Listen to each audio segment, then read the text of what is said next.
Hey guys, it's the Brushless Racer, and today I'm making this video to talk to you guys about the B44 and the FlySky FS-GT3B radio. Alright, so I've had the B44 for a few weeks now.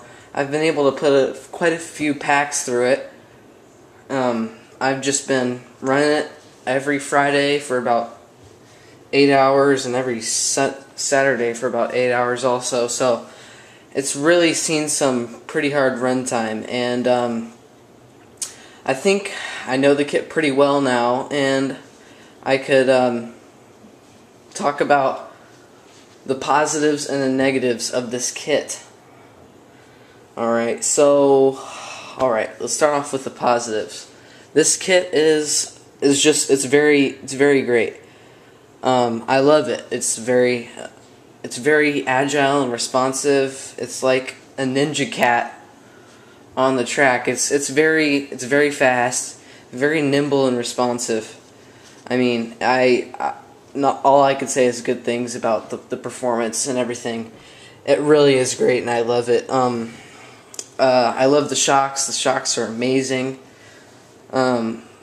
Just everything. It's very nice. It's pretty durable, but I mean, there's more durable options out on the market, that's for sure.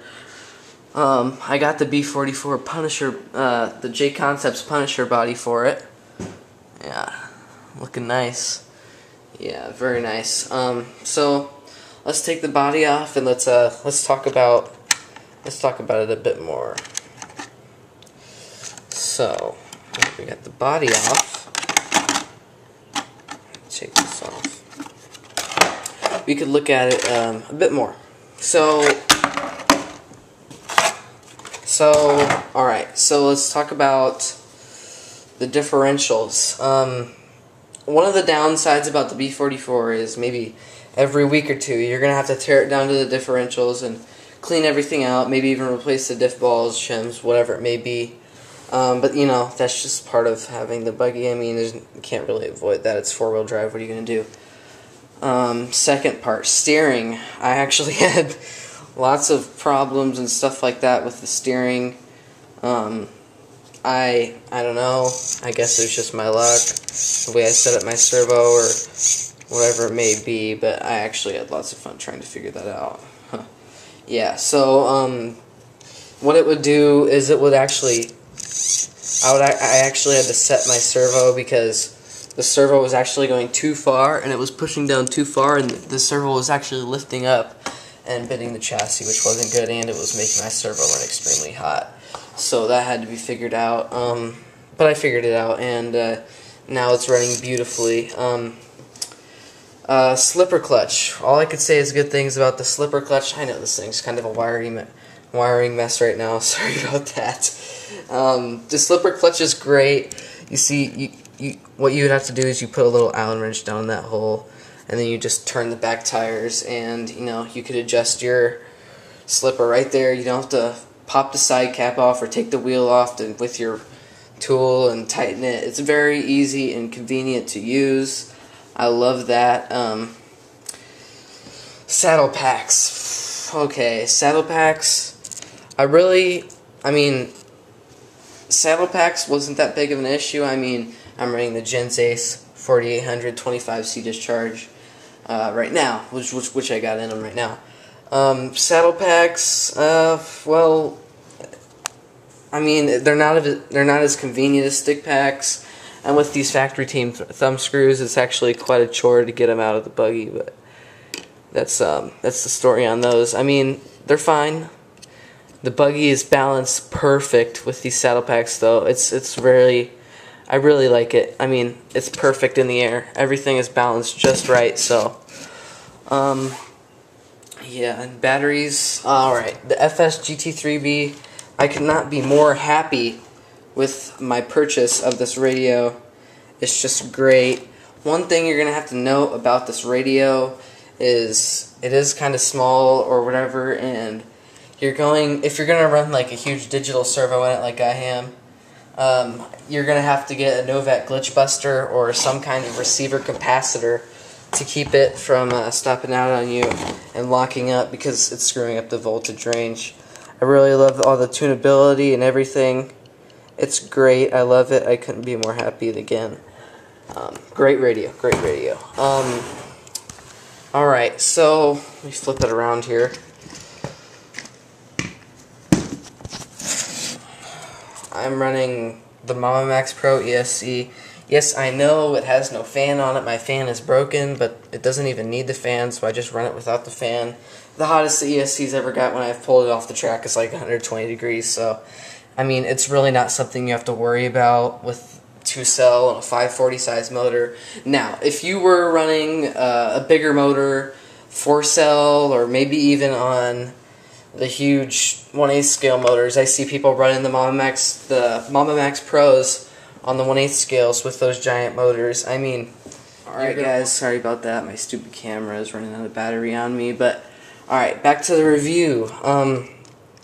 Like I was talking about, the fan isn't really necessary for the setup I'm running. I mean, it just isn't needed because this thing could handle up to 6-cell. It's just not really necessary.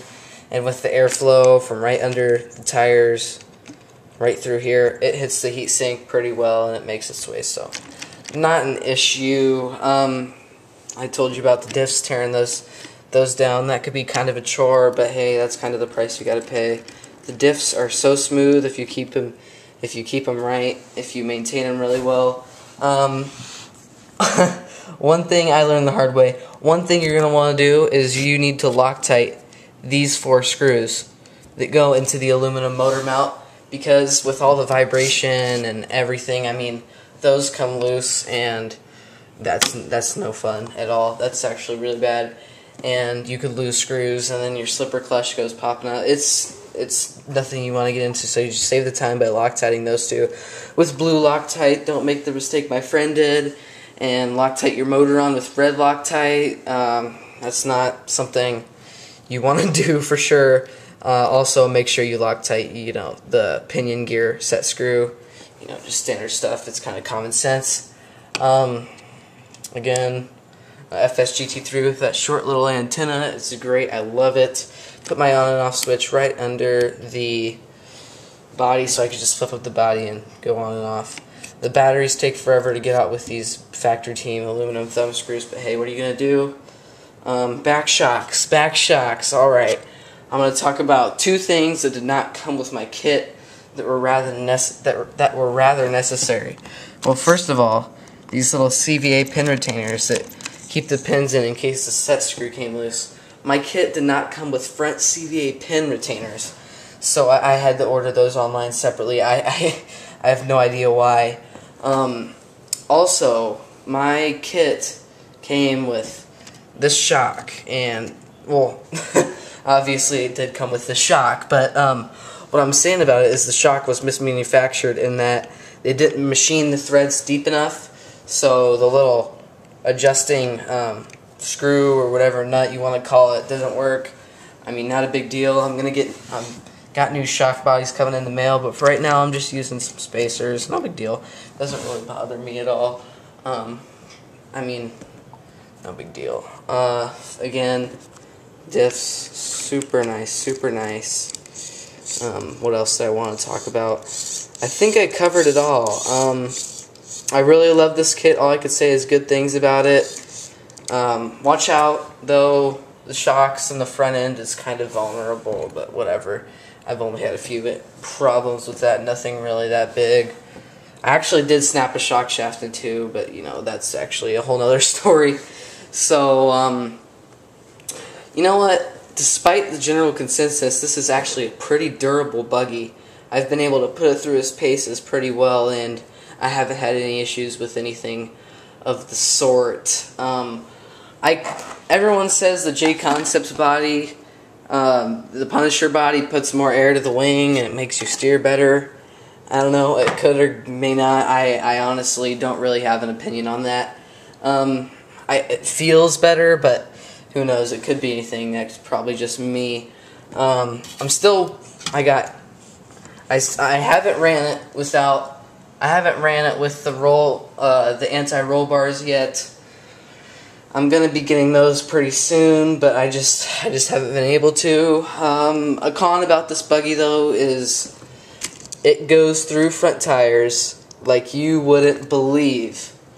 It is it's actually pretty bad, but you know, that's another story. So now I'm gonna tell you guys some tips about the B44 buggy and how to keep it on top of its game.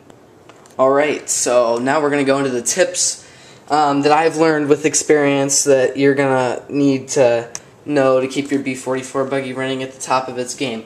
Okay, so first of all, diffs, front and rear diffs. You need to run your front diff a tad bit tighter than your back diff, because if you don't, in time you're actually gonna blow your back diff up, and that's gonna really suck. So just make sure you tighten the front diff a little bit tighter than the back diff. You know, you got to make the front end pull the buggy forward a little bit more, because if you put all the pressure onto that back diff, it's really just not good, and you're gonna break something, and it's just no fun. So that's just an easy little tip. You could keep it running on top of its game. Another thing, slipper clutch. How I would test my slipper clutch is if you don't know what a slipper clutch slipping sounds like, you need to take your buggy and set it on the ground and push it down as hard as you can. And with your radio, give it a little bit of gas. And if it's slipping like crazy and it won't even move, that means your slipper clutch is too loose. You want to get it so that you have your slipper clutch set so it's right about to jump out of your hand when you let off. You want some slip, but I mean, you don't want to make it tight, because then you could blow a diff after 2 runs. I mean, really, it's just all about how you set it up. You got to be really careful with that stuff. Like I said, the differentials on this thing are kind of a pain, but I could get over that. No big deal, really. Yeah, so I've talked about that. Another thing, you might actually want to cut your body out a little bit around the edges to get some extra airflow over your electronics. I don't know if it really does anything, but I did that just to get some extra airflow out over my electronics, all that good stuff. The servo, see these little cups right here? You don't want to put those in too far, because what will actually happen is the threads will actually go too far, and they'll actually start poking into the ball cup, and you're actually going to make little indents, and then when you snap it in, it'll be extremely hard for your servo to move, and more than likely you'll be ending up with a broken servo. Yeah, that's not fun. You really want to be careful with that stuff. Don't play around with that. Now I'm talking about upgrades that you are going to want to do. First of all, you're going to want to get bleeder shock caps. That is a must. I mean, every week or so, you should be changing out your shock oil, especially during the summer, because when it's super hot outside, your shock oil will actually get thinner from sitting in there and being so hot all the time. So every week you're going to want to change out your shock oil. No big deal. You just take the shock off, you take the cap off, get all the old liquid out, because the liquid actually thins out from being so hot, and it'll actually hurt your performance pretty bad. So you're going to want to do about that. So change your shock oil about every week, and the bleeder caps are really cool.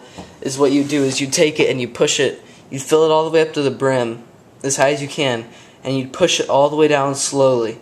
And some oil may bleed out, some may not. I mean, it's just how much you filled it. And once you've pushed it all the way down, you tighten that screw in, and then you're good. You're good. I mean, it should be fine. It might vacuum up a little bit. It's all good. It's all good. I mean, that's just how I do my shocks. That's just how I was taught to do my shocks.